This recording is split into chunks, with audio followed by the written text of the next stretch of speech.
நாம் அமைதியாக கை கட்டி வாய் பொத்தி காதை பற்றி காந்தி ஆசிரமத்துக்கு குரங்கு மாதிரி அப்படி உட்கார்ந்துருக்கோம். எண்ணங்கள் 20 மேல் இருக்கிறது. 20 பார்க்கிறோம், 20 பேசுறோம், திருந்தோம் கும்பிடுகிறோம், வெளியே போறோம் முருகன் கோயிலுக்கு, நமக்கு மாற கோயிலுக்கு போறோம், முருகன் கோயிலுக்கு, காவடி கட்டுக்கு போறோம். ஆனால் அந்த சிவனுக்கு ஒரு பிரச்சனை தான், இங்கே சிதம்பரம் நடராஜர் கோயிலை மாலிகாவூர் படையெடுப்பு இஸ்லாமியர்கள் பிழைத்தார்கள். இஸ்லாமியருடைய ஆட்சியில இந்துக்கள் பட்ட கொடுமை, இந்துக்கள் பட்ட அவமானம், இந்துக்கள் பட்ட அசிங்கம் உலகத்தில் எந்த நாடுகளிலும் எந்த மக்களுக்கும் அது கிடைக்கல. இந்துக்கள் அந்த அளவு அவமானப்படுத்துறாங்க. ஸ்ரீரங்கம் கோயில் எடுப்பதற்கு 12,000 இந்துக்கள் பலியானார்கள். அது இஸ்லாமிய பயங்கரவாதி மாலிகாவூருடைய படையெடுப்பின் போது இந்துக்கள் 12,000 பேர் படுகொலை செய்யப்பட்டாங்க. முஸ்லிம்கள் பொதுவாக எப்படிதான் இருக்கா, அவன் முஸ்லீமா தான் இருக்கா, முஸ்லீம் அம்மாவும் முஸ்லீமா இருக்கா. ஆனா இந்து ராம ஆண்டா என்ன, ராவண ஆண்டா என்ன, எனக்கு ஒரு கவலை இல்லை என்ன மாதிரி உட்கார்ந்து இருக்கான். இந்து பத்தி தெரியணும். இந்துனா என்ன? தேவாரம், திருவாசகம், திவ்ய பிரபந்தம், இதெல்லாம் தமிழ் நூல். நீ பகவத்கீதை படிக்கலாம் சொல்லல, நீ பகவத்கீதை படிக்க மாட்ட. பகவத்கீதை புத்தகத்தை வாங்கி எங்க வச்சிருப்ப? பூஜை வச்சிருப்போம். அங்க போய் சாம்பிராணி போட்டு பூஜை வச்சு பகவத்கீதாய நமக பகவத்கீதாய நமகனா பகவத்கீதை மண்டைக்குள்ள வருமா? அவன் மண்டையை கழுவி எல்லாம் எடுத்துட்டு போயிடுவான். நீங்க அவங்க என்ன நினைப்பீங்க? நம்மளாம் எம்மதமும் சம்மதம் சொல்லிட்டு இருக்கோம். இந்த கோயில் வந்தா ஒரு கும்பிடு, அந்த கோயில் வந்தாலும் கும்பிடு, ஒரு கும்பிடு உப்பு தலை வாங்கி போடணும், அதில் போட்டுட்டு போயிடுவோம். ஒரு அல்லாவை பார்த்தாலும் ஒரு தொழுகை பண்ணிடுவோம், ஒரு கன்னிமையை பார்த்தாலும் ஒரு சிறுமையை போட்டுட்டு போயிடுவோம். நமக்கு என்ன பாசாட்டி இருக்கு? மண்டைக்காட்டுக்கு போறோம், மண்டைக்காட்டு பகவதி அம்மையை கும்பிடுறோம், பகவதி அம்மையை கும்பிட்டு நேரம் கேட்க கடற்கரையில் போய் கடவுளுக்கு போனா அங்க ஒரு இடத்துல கண்ணாளமணி இருக்கலாம். கண்ணாளம்மையவே அவளுக்கு கும்பிட்டு உப்பு தலை போடுவோம். கண்ணாளம்மை யாருக்கான்னு கேட்டேன், அது மண்டைக்காட்டு அம்மைக்கு தங்கச்சிங்க. கண்ணாளம்மை கூட கண்டுட்டாரா? அறநிலையத்துல வேணும் சார். இன்னைக்கு இந்த ஆட்சி என்றைக்கும் இவருடைய ஆட்சியா, என்றைக்கும் பேய் ஆட்சியா நடக்கும் தமிழகத்திலே. ஒரு நாள் விடுகாலம் வராதா? வருகின்ற போது அறநிலைத்துறை அறம் சார்ந்த துறையாக, தர்மம் சார்ந்த துறையாக மாறும். அறநிலைத்துறை தேவை. ஆலயத்தை பாதுகாக்க, ஆன்மீகத்தை பாதுகாக்க அறநிலைத்துறை வரும். ஆலயம் தொழுவது சார்ந்த நன்றியா, இப்போ ஆலயம் காப்பது. ஹிந்து எதிரிடம் தான் என்ன ஆண்டவன் பார்த்துக் கொள்வான், நமக்கு அதுக்கு வேலை இல்லை அப்படி நினைக்கிறோம். உண்மையிலே சகோதரர்களே அப்படி அல்ல. இந்த ஆலயத்தை பாதுகாப்பது என்பது ஒவ்வொரு ஹிந்துவினுடைய கடமை. மசூதியுடைய உள்பக்கத்திலே சிவலிங்கம். அப்ப அங்கே கூடிய சிவன் கோயிலை ஒவ்வொருத்தர் இடிச்சிருக்காரா இல்லையா? மதுரை மீனாட்சி அம்மன் கோயிலே ஒரு ஓரத்திலே ஒரு சிவலிங்கம் இருக்கும், அது வெட்டுப்பட்ட சிவலிங்கமாக இருக்கும். இன்னும் நீங்கள் போய் பார்க்கலாம். இது மாலிகாவூர் படையெடுப்பிலே அந்த இஸ்லாமிய வீரர்களால் உடைக்கப்பட்ட சிவலிங்கம் இது என்று வார்த்தையை எழுதி வைத்திருக்கிறார் புரட்சித் தலைவர் எம்ஜிஆர். அந்த கோவிலுக்கு வருகின்ற போது அதிலே அந்த வைத்திருக்கிறார். இன்னைக்கு கூட நீங்க பார்க்கலாம். மொழி தாய்மொழி. நீங்க சமஸ்கிருதம் படிக்கணும், ஹிந்தி படிக்கணும், அது படிக்கிறதெல்லாம் உங்களுடைய சொந்த விருப்பம். 3வது மொழியை படிங்க, 5வது மொழியை படிங்க, 50வது மொழியை படிங்க, 50 மொழி படிங்க, நோ ப்ராப்ளம், உங்க இஷ்டத்துக்கு. ஆனால் தமிழை மறக்காதீர்கள், நம்முடைய ஆன்மீகத்தை மறக்காதீர்கள். தமிழுடைய பெருமை, தமிழுடைய சிறப்பு, தேவாரம், திருவாசகம், அந்த திவ்ய பிரபந்தம், திருமுருகாற்றுப்படை, வெற்றிடத்தாருடைய பாடல்கள் இருக்கிறது, திருமூலருடைய திருமந்திரத்தில் இருக்கிறது. திருமூலருடைய திருமந்திரத்தை நீங்கள் படித்தால் உங்களுக்கு விஞ்ஞானம், மெய்ஞானம் எல்லாம். இங்க இருக்கிற பயிர்கள் எல்லாம் பச்சாரி பயிர். தமிழ் அப்படியே டார்பால் போட்டு மூடிட்டான். தமிழ் என்று சொன்னால் செம்மொழி, கனிமொழிங்கிறான். வேற தேவை இருப்பு ரொம்ப வேகமா இருந்தா கைவழியும்பான். வேற ஒன்றும் தெரியாது. பாரத நாடு பழம்பெரும் நாடு. நீரதன் புதல்வர் நினைவகத்தான் என்று பாரதி சொன்னார். நமக்கு ரொம்ப மறதி ஜாஸ்தி.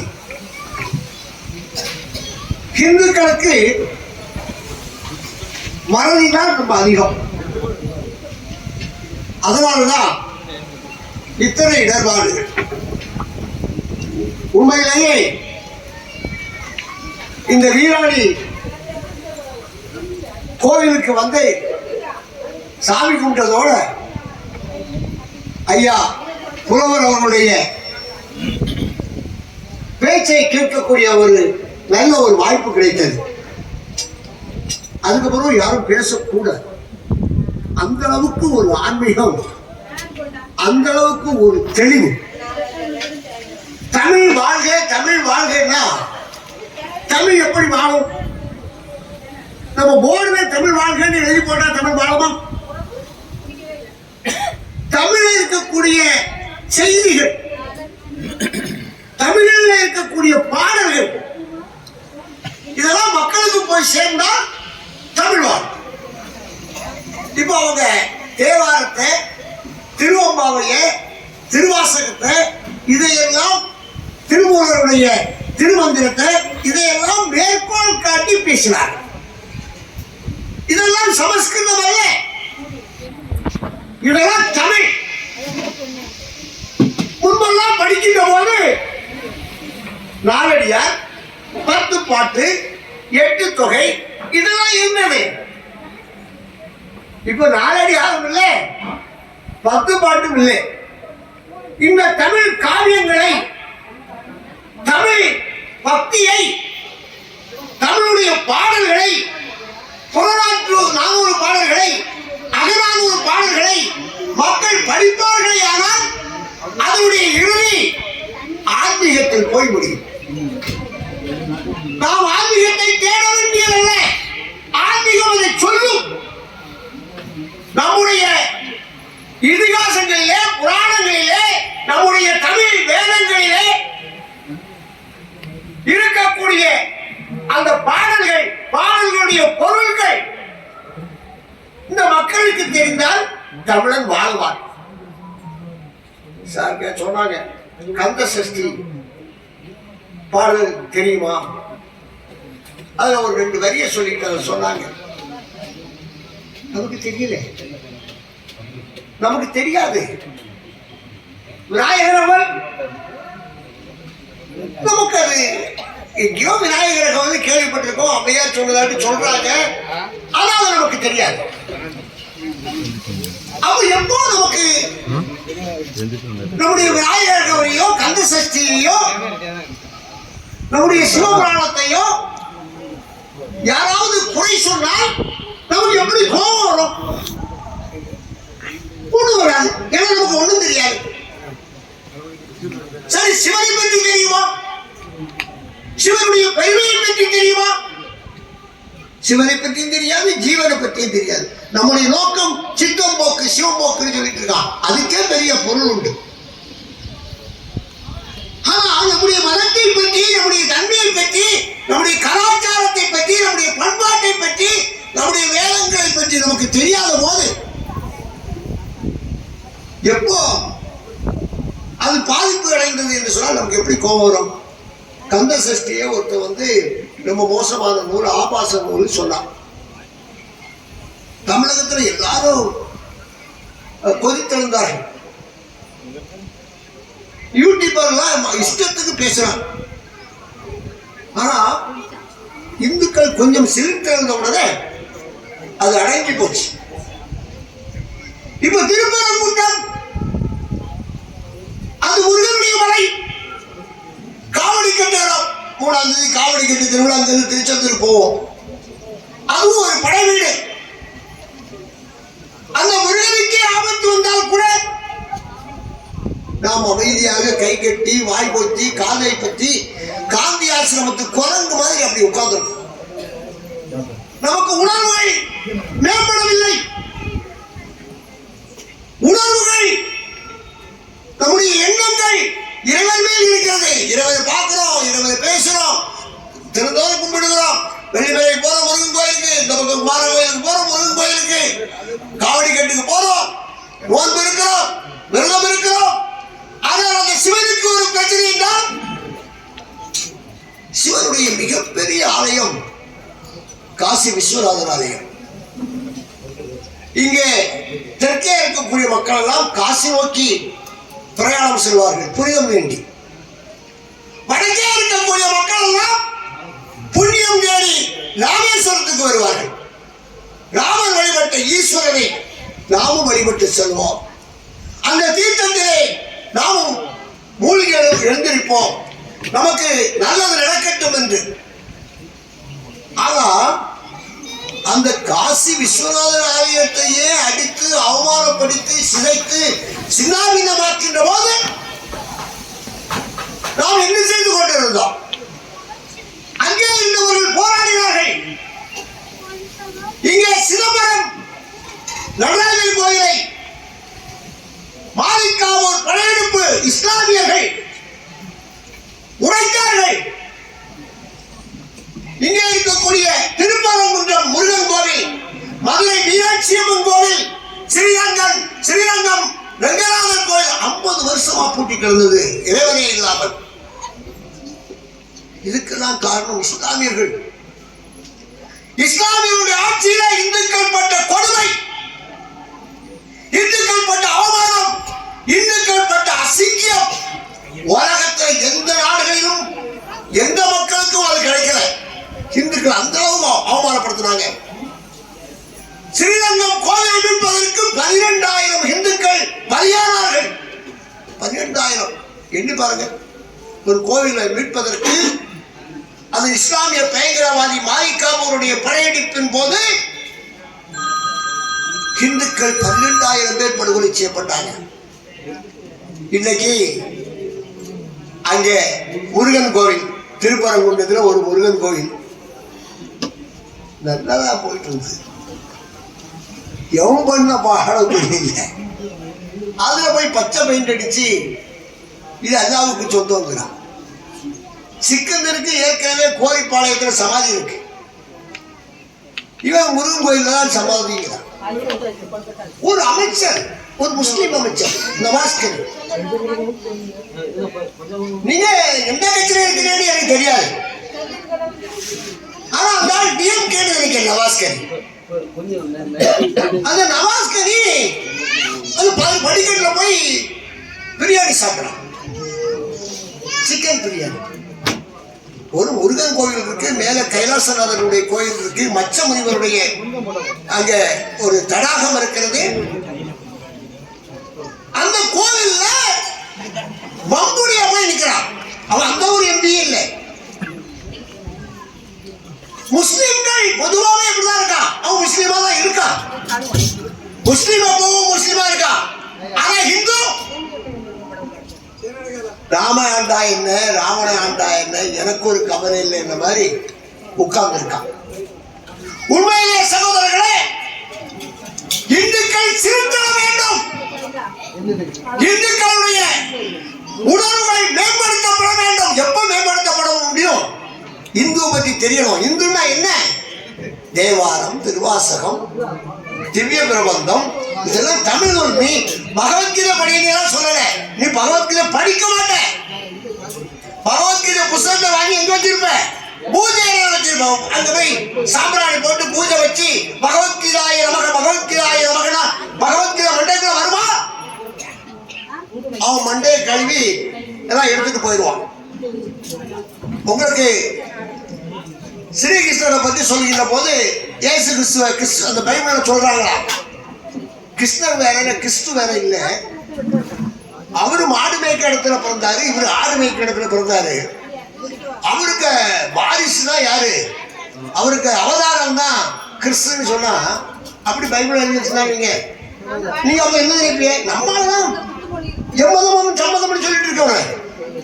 நமக்கு இந்த கோயில் வந்தாலும் ஒரு கும்பிடு, அந்த கோயில் வந்தாலும் ஒரு கும்பிடு, உப்பு தரவங்களும் வாங்கி போடணும், அதில் போட்டுட்டு போயிடுவோம். ஒரு அல்லாவை பார்த்தாலும் ஒரு தொழுகை பண்ணிடுவோம், ஒரு கன்னிமேயை பார்த்தாலும் ஒரு சிறுமையை போட்டுட்டு போயிடுவோம். நமக்கு என்ன பாரசாட்டி இருக்கு? மண்டைக்காட்டுக்கு போறோம், மண்டைக்காட்டு பகவதி அம்மையை கும்பிடுகிறோம். பகவதி அம்மையை கும்பிட்டு நேரம் தேக்க கடற்கரையில் போய் கடற்குளிக்க போனா அங்க ஒரு இடத்துல கண்ணாளம்மணி இருக்கலாம். கண்ணாளம்மையவே அவளும் இங்க கும்பிட்டு உப்பு தர போல. கண்ணாளம்மை யாருடான்னு கேட்டேன். அது மண்டக்காட்டு அம்மைக்கு தங்கச்சிங்க. மண்டக்காட்டு அம்மை ஹிந்து, கண்ணாளம்மை எப்படா கண்டுட்டாரா? அப்ப அப்படி உண்மையிலேயே கண்ணாளம்மை மண்டக்காட்டு அம்மைக்கு தங்கச்சினா கண்ணாளம்மையை மீட்டெடுக்க வேண்டாமா? அது நமக்கு உரிமை இல்லையா? கண்ணாளம்மை யாரு? என்னைக்கு அதை மீட்டெடுக்க போறோம்? அதை பத்தி யாரா பேசுறோமா? எப்ப சார் மீட்டெடுக்க போறோம்? புள்ளவர் தான் சொல்லணும். நினைச்சு பாருங்க. இதுதான் நமக்கு வேதனை. அதை பற்றி விவரம் நமக்கு தெரிந்தார்கள். கண்ணாளம்மன் ஹிந்து அந்த வில்லுப்பாட்டுல கூட வரும். ஒருத்தி கடற்கரையில் போய் கண்ணாளம்மாவா இருந்தா, ஒருத்தி மண்டைக்காட்டுல இருந்தா, ஒருத்தி கன்னியாகுமரியில் இருந்தா, ஒருத்தி கொல்லங்கோட்டில் இருந்தா, ஒருத்தி வாழ் வச்ச கோஷ்டத்துல போய் உட்கார்ந்து இருந்தா, 7 கன்னிமாரம் போய் அங்காங்கே உட்கார்ந்தாங்க அப்படி சொல்றாங்க. அப்பதான் நம்ம தேடி கண்ணாளம்மா எங்க போய் உட்கார்ந்தான்னா கடற்கரையில் குடிசைகளில் போய் உட்கார்ந்துருக்கா. அவங்களுக்கு சிலுவை போட்டு வச்சிருக்கான் கண்ணாளம்மன். எவ்வளவு பெரிய அநியாயம், எவ்வளவு பெரிய அக்கிரமம். மீட்க வேண்டாமா? நம்ம தம்பி ரவிக்குமார் பேசுகின்ற போது சொன்னார், அறநிலைத்துறை சார் கூட சொன்னாரு, அது அலங்கற்ற துறை. அதெல்லாம் வேண்டாங்க, அதெல்லாம் வேணும். அறநிலைத்துறை வேணும். சார் இன்னைக்கு இந்த ஆட்சி என்றைக்கும் இவருடைய ஆட்சியா, என்றைக்கும் பேய் ஆட்சியா நடக்கும் தமிழகத்திலே? ஒரு நாள் விடிவு காலம் வராதா? வருகின்ற போது அறநிலைத்துறை அறம் சார்ந்த துறையாக, தர்மம் சார்ந்த துறையாக மாறும். அறநிலைத்துறை தேவை. ஆலயத்தை பாதுகாக்க, ஆன்மீகத்தை பாதுகாக்க அறநிலைத்துறை வரும். ஏன் ரவிக்குமார் அதுக்கு அமைச்சரா வந்துட்டு போட்டுமே, நமக்கு வந்து போச்சு. நல்லதை செய்வோர்கள், ஆன்மீகத்தை நம்பக்கூடியவர்கள் வேஷதாரிகள் அல்ல. வேஷம் போட்டுக்கொண்டு அப்படி தொடர்ந்து பூசிட்டு குங்குமம் பூசினவனா பெரிய சாமி பக்திமான் என்பதல்ல. தர்மத்தை பாதுகாக்கக்கூடிய நல்லவர்கள், ஆன்மீகத்தை பாதுகாக்கக்கூடிய நல்லவர்கள் உருவாகின்ற போது தமிழகம் தெய்வீக தமிழகம், தமிழகம் என்றும் தேசியத்தினுடைய பக்கம் தான் இருக்கும், மாறாதே. ஏன்னா இங்கு அப்படிப்பட்டவர்கள் வாழ்ந்திருக்கிறார்கள். ஆழ்வார்கள், நாயன்மார்கள், சித்தர்கள் அத்தனை பேரும் வாழ்ந்து வளம் கொளித்த தமிழகம் நம்முடைய தெய்வீக தமிழகம் ஐயா. அந்த தமிழகத்திலே நாம் பிறந்திருக்கிறோம். ஆலயம் தொழுவது சாரம் நன்றியா? இப்போ ஆலயம் காப்பது, ஆலயம் காப்பது. ஆலயம் இருந்தாலும் அங்க போய் பார்க்க முடியும். என்ன ஒரு சர்ச்சை தொடுவானா, குருசனி புறம்போக்கில் இருக்குன்னு சொல்லி ஒரு மசூதியை தொடுவானா, அங்க திருப்பூர்ல ஒரு மசூதி இது புறம்போக்கில் இருக்கு, இது அனுமதி இல்லாமல் கட்டப்பட்டிருக்கு, இத தடை செய்யணும், பூட்டி ஏதோ சீல் பண்ணுங்கன்னா அதை பூட்டுறதுக்கு ஆளே இல்லை. கோர்ட்டு சொல்லியாச்சு, அது செய்ய மாட்டோம். அதே நேரத்தில் ஒரு ஹிந்து கோவில்லாம் புல்டோசர் கொண்டு வந்து இடிச்சு. ஏன்னா ஹிந்து இணையாதவனாக இருக்கிறோம். ஹிந்து எதிரிடந்தா என்ன ஆண்டவன் பார்த்துக் கொள்வான், நமக்கு அதுக்கு வேலை இல்லை அப்படி நினைக்கிறோம். உண்மையிலே சகோதரர்களே அப்படி அல்ல. இந்த ஆலயத்தை பாதுகாப்பது என்பது ஒவ்வொரு ஹிந்துக்களுடைய கடமை, ஒவ்வொரு ஹிந்துக்களுடைய கடமை. சார் சொன்னாங்க வீட்டில் விளக்கு போடணும், ஆலயத்தில் விளக்கு போடணும். விளக்கு போட்டா உங்களுடைய உங்களுடைய உயிர், உங்களுடைய உடைமை, உங்களுடைய உணர்வுகள் மேலோக்கி வரும் என்று சொல்கிறார்கள். வரணும்னா ஆலயத்தை நம்ம பாதுகாக்கணும். ஆலயம் தொழுவது சரிதான், ஆலயம் இருந்தாலும் நீ தொழுவ, ஆலயம் இல்லைன்னா பாத்தீங்கன்னா அங்கே காசி விஸ்வநாதர் கோவில்ல அகழ்வாராய்ச்சி பண்றாங்க தொல்லியல் துறை. இதே மாதிரி வீடியோ வச்சு நீங்க பண்ணணும்னு சொல்றாங்க. அகழ்வாராய்ச்சி பண்ணுகின்ற போது அங்கே ஒரு ஞானவாமி கிணறு இருக்கிறது மசூதிக்குள்ள. நான் சொல்றது மசூதிக்குள்ள, அந்த ஞானவாமி கிணறுக்குள்ள ஒரு சிவலிங்கம் இருக்கிறது. மசூதிக்குள்ள ஞானவாமி கிணறு, அந்த ஞானவாமி கிணறுக்குள்ள ஒரு சிவலிங்கம். சார் சிவலிங்கம் என்றால் என்ன கோயில் சார்? என்ன கோயில் அம்மா? என்ன கோயில்? சிவன் கோயில். அப்ப ஒரு மசூதிக்குள்ள ஒரு ஞானவாமி கிணறுக்குள்ள ஒரு சிவன் கோவில் இருக்கிறது. அந்த சிவலிங்கம் சேதாரமாகி உள்ளது. அதனுடைய சுற்றுப்புறத்திலே ஒரு மாதாவுடைய சிலை, ஒரு கௌரி மாதாவுடைய சிலை அங்கே இருக்கிறது. பெண்கள் எல்லாம் கேட்கிறாங்க எங்களுக்கு பூஜை செய்யணும். அப்படி கேட்கின்ற போது பூஜை செய்வதற்கான அனுமதியை கோர்த்து கொடுக்கிறது. மசூதியுடைய சுற்றுச்சுவரிலே சிங்கார கௌரி மாதாவுடைய சிலை, மசூதியுடைய உள்பக்கத்திலே சிவலிங்கம். என்ன சார் இந்த அர்த்தம்? அப்ப அங்க இருக்கக்கூடிய சிவன் கோயிலை எவன் ஒருத்தர் இடிச்சிருக்கானா இல்லையா, உடைச்சிருக்கானா இல்லையா, அங்கே இருக்கக்கூடிய சிவலிங்கத்தை அவமானப்படுத்தி இருக்கிறானா இல்லையா? மதுரை மீனாட்சி அம்மன் கோவிலே ஒரு ஓரத்திலே ஒரு சிவலிங்கம் இருக்கும், அது வெட்டுப்பட்ட சிவலிங்கமாக இருக்கும். இன்னும் நீங்கள் போய் பார்க்கலாம். இது மாலிகாபூர் படையெடுப்பிலே அந்த இஸ்லாமிய வெறியர்களால் உடைக்கப்பட்ட சிவலிங்கம் இது என்று வார்த்தையை எழுதி வைத்திருக்கிறார் புரட்சித் தலைவர் எம்ஜிஆர். அந்த கோவிலுக்கு வருகின்ற போது அதிலே அந்த நிலை வைத்திருக்கிறார். இன்னைக்கு கூட நீங்க பார்க்கலாம். அப்ப எவ்வளவு பெரிய கொடுமை, எவ்வளவு பெரிய கொடுமை. அப்ப நமக்கு இப்ப தேவை ஆலயம் தொழுவது என்று சொன்னால் ஆலயம் காப்பதுதான் நம்முடைய கடமை. அதை செய்யணும். அப்படிப்பட்ட சக்தி உங்கள் அத்தனை பேருக்கும் கிடைக்கணும். நான் ஹிந்து என்பதிலே பெருமிதம் கொள்கிறேன் என்ற சிந்தனை நமக்கு வர வேண்டும். மற்றதெல்லாம் வேற. நான் இந்து சார், உனக்கு என்ன தெரியும்? எனக்கு ஒரு தேவாரம் தெரியும். எனக்கு என்ன தெரியும்? ஒரு திருவாசகம் தெரியும், ஒரு திவ்ய பிரபந்தம் தெரியும், ஒரு திருப்புகழ் பாடல் தெரியும். நான் ஒரு இடத்துல போய் திருப்புகழ் பாடல் கேட்டேன். ஒரு திருப்புகழ் பாடுங்களேன், பாட பாட வாய் முடக்கும்ங்கிறாங்களே அம்மா, ஒரு திருப்புகழ் பாடல் பாடம் வாழ்ந்தாய். அது திருப்புகழா சார்? எனக்கு திருப்புகழ் பாடம் தான் தெரியும் சார், திருப்புகழ் தெரியாதுங்க. அந்த குழந்தைகள் பாடிக்கிட்டே இருக்காங்க. ஏழுமையில் ஏழுமலை யாழுமுக ஒன்றியங்கிற பாட்டுதான் திருப்புகழ். ஆனா இதுதான் திருப்புகழ் நமக்கு தெரியாது, தெரியாமலே பாடிட்டு இருக்கோம். உங்க ஊர்ல இந்த மாதிரி சின்ன ஊரா இருந்தாலும் அமைதியாக அத்தனை பேர் உட்கார்ந்து ஆன்மீகத்தை கேட்டுக்கொண்டிருக்கின்றீர்கள். உண்மையிலேயே ஐயாவை மாதிரி தமிழகத்தில் நிறைய பேர் இருப்பாங்க, கன்னியாகுமரி மாவட்டத்தில் நிறைய பேர் இருப்பாங்க. எனக்கெல்லாம் அந்த பாடல் தெரியாதுங்களோ, பொருள் தெரியாது. நாங்கள் சும்மா அந்த தண்ணி குளத்துல நீச்சல் அடிக்கிற மாதிரி கச்சாம் பூச்சா நீச்சல் அடிச்சுக்கிட்டு இருக்கோம். அவங்க உள் நீச்சல் அடித்து வெளியே வந்தவங்க, ஆன்மீகத்தை தெரிந்தவர்கள், தேவாரம் திருவாசகத்தை உணர்ந்தவர்கள், உணர்ந்ததை விரும்பி ஏற்றுக்கொண்டவர்கள், உள்வாங்கிக் கொண்டவர்கள், ஆசிரியர் பெருந்தகையாக இருந்து.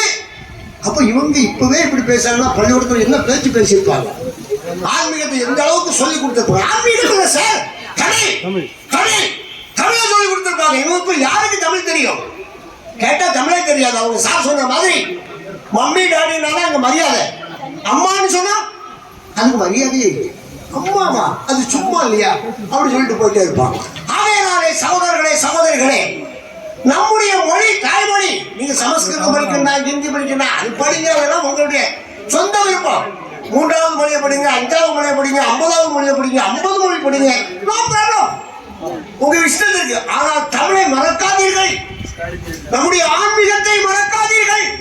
தமிழனுடைய பெருமை, தமிழனுடைய சிறப்பு, தேவாரம் திருவாசகம், அந்த திவ்ய பிரபந்தம், திருமுருகாற்றுப்படை, பற்றினத்தாருடைய பாடல்களிலே அது இருக்கிறது, திருமூலருடைய திருமந்திரத்தில் இருக்கிறது.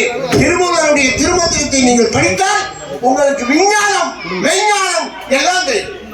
விஞ்ஞானமும் மெய்ஞானமும் வேண்டுமானால் சரி, இந்த பாடல் வேற எந்த மொழியிலும் இருக்கானா? இருக்காது. தமிழ் தொன்மொழியான மொழி, தமிழ் பழமையான மொழி. அவ்வளவு பொக்கிஷம் இங்க இருக்கு சார். இங்க இருக்கிற பயல்கள்லாம் பச்சாரி பயல்கள். தமிழ் அப்படியே டார்பால் போட்டு மூடிட்டான். தமிழ் என்று சொன்னால் செம்மொழி கனிமொழிங்கிறான். வேற தேவை இருப்பு ரொம்ப வேகமா இருந்தா கைவெளியும்பான். வேற ஒன்றும் தெரியாது. ஆனா தமிழ் அருமையான பொக்கிஷம். அவ்வளவு பொக்கிஷத்தையும் நம்முடைய மூதாதையர்கள் நமக்கு தந்துட்டு இருக்காங்க. சங்கம் வைத்து தமிழ் வளர்த்த மதுரை, இங்க நம்முடைய சிவனுடைய திருவிளையாடல் நடந்த இடம் மதுரை. மதுரை என்பது சிவனே தமிழ் சங்கத்தினுடைய தலைவராக இருந்து வழிநடத்தினார் என்பது வரலாறு. அப்படிப்பட்ட ஒரு சிவனுடைய நிகழ்ச்சியிலே, சிவனுடைய ராத்திரியிலே சிவனை சிவனை சிவனை போற்றினார். உங்களுடைய ஜீவன் ஜீவன் ஜீவன் முக்தி நிலைக்கு அடையும். அப்படிப்பட்ட ஒரு சூழ்நிலையை உருவாக்குவதற்காகத்தான் இந்த சிவராத்திரி. நமக்கு முழிச்சிருந்தா என்ன கிடைக்கும்? ஒரு காலையிலே கேட்கிறார், சிவராத்திரி இல்லையா, இன்னைக்கு சிவராத்திரிக்கு முழிச்சிருக்க வேண்டாமா? முழிச்சிருந்தா என்ன கிடைக்கும்?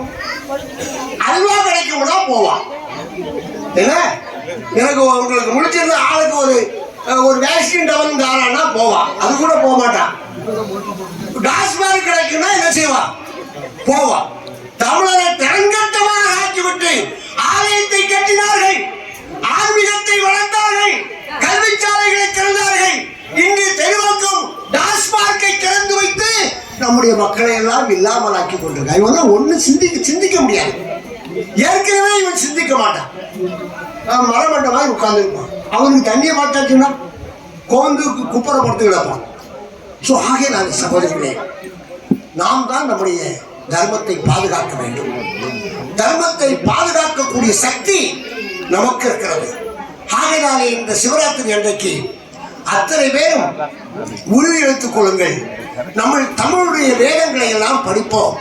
தமிழுடைய வேதங்களை எல்லாம் இப்ப நீங்க அந்த நெட்டை தட்டாலே போதும், உங்களுக்கு என்ன வேணுமோ அது கிடைக்கும். திருவாசகம் பாடலா அது பாடல் மூலமா கிடைக்குது, தேவாரமா அது பாடல் மூலமாக கிடைக்கிறது. ஒவ்வொரு பாட்டுக்கும் பொருள் இருக்கிறது. ஆகையினாலே அப்படிப்பட்ட ஒரு கல்வியை நாம் படிக்க வேண்டும், படித்து தெரிய வேண்டும், இந்து தர்மத்தை புரிய வேண்டும், இந்து கலாச்சாரத்தை அறிய வேண்டும், இந்து பண்பாட்டை தெரிந்து நாம் ஒரு இந்துவாக, நல்ல ஒரு இந்துவாக தங்களுடைய வாழ்க்கையை அமைத்துக் கொள்ள வேண்டும் என்று இந்த நேரத்திலே கேட்டு அத்தனை பேருக்கும் சிவராத்திரி நல்வாழ்த்துக்களை சொல்லி விடை வருகிறேன். ஹர ஹர மகாதேவ். நன்றி, வணக்கம், நல்வாழ்த்துக்கள்.